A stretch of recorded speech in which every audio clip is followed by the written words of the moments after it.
नमस्कार। गुरुजी पचारे पिला माने तमे बहुत चंचल होच जमा मन रखुन अनेक कथा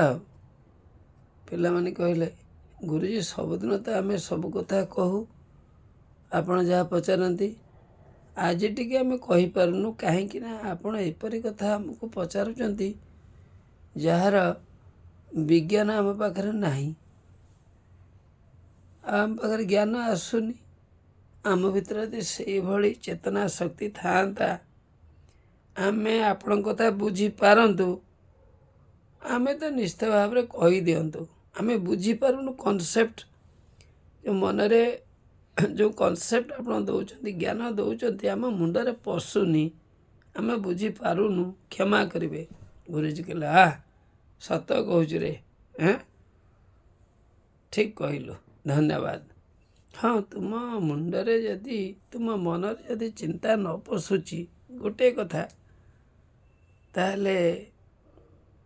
बुद्धि एपट सेपट हो जाउची मन तुमर चंचल अच्छी तेरे मन को टिके स्थिर कर दियो बेसी खाइबा को लोभ करिवे नहीं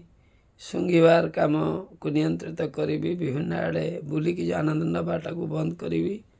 ड्रेस इत्यादि पिंधा जो लोभ ताकू बंद कर आखिरे भल कथा देखा माने आखिरे सब लोभनीय जिनस देखा पछरे पड़ ना कानर से अनेक समय म्यूजिक पछरे दौड़ ना हाँ जहाँ माँ श्रद्धा देते खाओ पिओ आउ गुरुजा कहते तुम मनरे पशिब तुम्हें तो मन को अस्थिर कर शुणव किपरि हेठ पिला माने चुपचाप बसिले सत कथा गुरुजी तो ठीक कथा कहते आम मन तो चंचल हो गुरुजी जो दार्शनिक कथा कहते फिलोसफिकल कथा कहते आमे केबे पढ़ी ना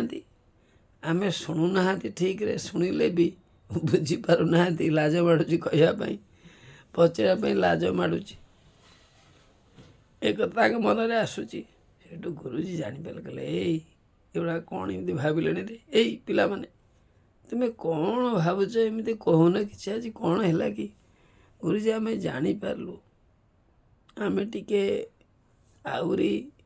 शंका जो आम भर हो डाउट से आपण आम पचारिदेबू सन्देह दूर हेले ज्ञान आउरी उद्भासित हम आम कहीपर गुरुजी कहले धन्यवाद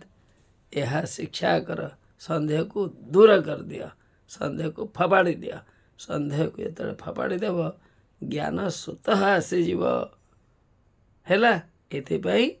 मानसिक स्थिरता बहुत दरकार। धन्यवाद।